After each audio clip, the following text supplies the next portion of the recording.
ધોરાજી અને ઉપલેટાના ટ્રક માલિક એસોસિએશને ડુમિયાણી ટોલ પ્લાઝાની મનમાની સામે અનોખો વિરોધ નોંધાવ્યો છે। ટ્રક માલિકોએ ગાંધી ચિંધ્યા માર્ગે ગુલાબના ફૂલો આપી વિરોધ વ્યક્ત કર્યો અને પ્રાંત અધિકારીને આવેદનપત્ર પાઠવી રજૂઆત કરી।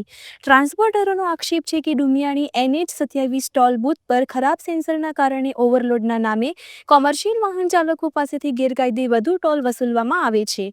ઉપરાંત 20 કિલોમીટરની પરિધિમાં આવતા સ્થાનિક વાહનોને પણ કોઈ રાહત મળતી નથી। ટ્રાન્સપોર્ટરોનું કહેવું છે કે ઉપલેટાથી રાજકોટ વચ્ચે માત્ર 120 કિલોમીટરમાં 3 ટોલ બૂથ હોવાને કારણે આર્થિક બોજ વધી રહ્યો છે। યોગ્ય ન્યાય ન મળે તો હાઈકોર્ટમાં જવાની ચીમકી પણ ઉચ્ચારવામાં આવી છે। રિપોર્ટર ફિરોજ જુનેજા, ધોરાજી। હું રસિકભાઈ છગનભાઈ ચાવડા, ધોરાજી ઉપલેટા વિસ્તારના અમે ટ્રક ટ્રાન્સપોર્ટ માલિકો બધા ભેગા થયા છીએ અને જે દુમિયાણીની અંદર ટોલ નાકું છે ત્યાં વારંવાર ટ્રક માલિકો અને ડ્રાઈવરોને હેરાન કરવા બાબતે આજે ડેપ્યુટી કલેક્ટર સાહેબ દ્વારા CM સાહેબ, કલેક્ટર સાહેબ અને PM પોર્ટલની અંદર ફરિયાદ કરવા માટે અમે આજે બધા અહીંયા સાથે મળ્યા છીએ અને અવારનવાર ખૂબ ટ્રાન્સપોર્ટરોને અને ડ્રાઈવરોને તકલીફ છે એનું નિવારણ કરવા માટે અમે સરકારશ્રીને અમારી નમ્ર અપીલ છે। કઈ રીતે હેરાન કરવા ત્યાં ઓવરલોડ બાબતે ગાડી પ્લેટફોર્મ ઉપર જાય એટલે ત્યાં સેન્સર વાળો કાંટો છે કે ભાઈ તમારી ગાડી ઓવરલોડ છે। તો હમણાં મારી ગાડી હતી ત્યાં, તો મારી ગાડીની અંદર 36 ટન વજન હતો સરકારના નિયમ મુજબ અને એ 54 ટન બતાવતો હતો। ડેપ્યુટી કલેક્ટર સાહેબ ત્યાં આવ્યા અને જોયું તો 20 ટન એની અંદર ખોટો એનો કાંટો બતાવતો હતો। એટલે એ કાંટા એકદમ ખોટા છે અને એનાથી ડ્રાઈવરોને હેરાન કરી અને પૈસા પડાવવા બાબત બીજી કોઈ કારણ નથી એનું। તમારી માંગ શું છે? અમારી એક જ માંગ છે કે ભાઈ આ ટોલ નાકું છે 60 કિલોમીટરની અંદર, આ રાજકોટ થી અહીંયા લગન 3 ટોલ નાકા હોય તો આપ સરકારશ્રી એનું યોગ્ય નિરાકરણ કરી આ ટોલ નાકું અહીંથી ખસેડી અને આગળ લઈ જાવ। મારું નામ દિનેશભાઈ ભીમાભાઈ ડોડિયા, ઉપલેટા રહું છું। હું એક ટ્રાન્સપોર્ટર ઓનર છું અને અમારી માંગ એ છે કે ઉપલેટા ટોલ નાકે ના સેન્સર છે એ અત્યંત ખરાબ છે। એ સેન્સરમાં છે ને ઓવરલોડ ગાડી ન હોય તો ઓવરલોડ બતાવે છે અને લૂઝ માલ 1 ટન ઓવરલોડ હોય તો એ લોકો એમ કહે છે કે રોકડા પૈસા આપો અમને, બરાબર।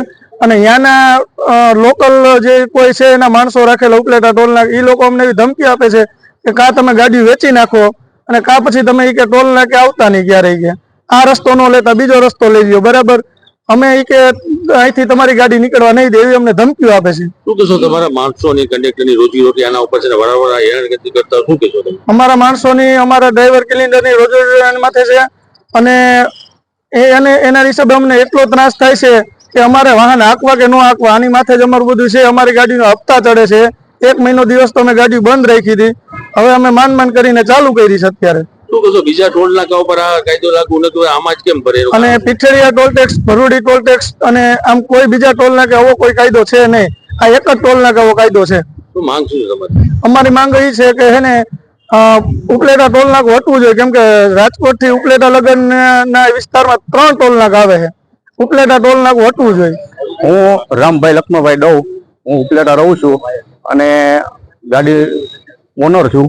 તો અમે ટોલ નાકાની સંદર્ભમાં આજે ડેપ્યુટી સાહેબને આવેદન પત્ર આપવા આવ્યા છીએ। તો પહેલી વસ્તુ તો એ છે કે જે ડુમિયાણી જે ટોલ નાકું છે એ બિલ્ડીના નામથી ચાલે છે। પહેલી વસ્તુ તો એ છે કે ભાઈ બિલ્ડીના નામથી ટોલ નાકું હાલે છે અને અહીંયા અમારી પાસેથી ખુલ્લી લૂંટ કરવામાં આવે છે। ત્યાર પછી જે કેન્દ્ર કે સ્ટેટ જે હોય એમાં આજે ટ્રક ટ્રાન્સપોર્ટનો જે મોટો ફાળો છે પ્રગતિમાં, વિકાસમાં આજે ટ્રકનો મોટો ફાળો છે।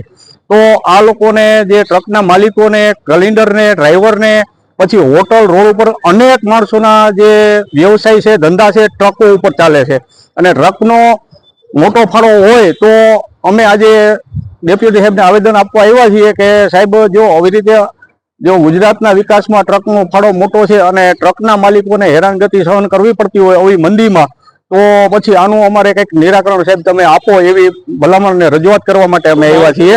પછી અમારી માંગ સાહેબ એવી છે કે 60 કિલોમીટરની અંદર 3 ટોલ નાકા છે, બરોબર છે। 3 ટોલ નાકા તો નિયમ વિરુદ્ધ છે, તો ગમે તે એક ટોલ નાકું હટવું જોઈએ। અને બીજા નંબરમાં કે જે ડુમિયાણી ટોલ નાકું છે તે એક જ ટોલ નાકા ઉપર અમારી પાસે ઓવરલોડના પૈસા લેવામાં આવે છે અને એ પણ ફાસ્ટેગમાંથી સ્વીકારવામાં આવતા નથી, રોકડા લેવામાં આવે છે। તો અમે સાહેબને એવી રિક્વેસ્ટ કરી છે કે સાહેબ આનું કંઈક નિરાકરણ અમને આપો।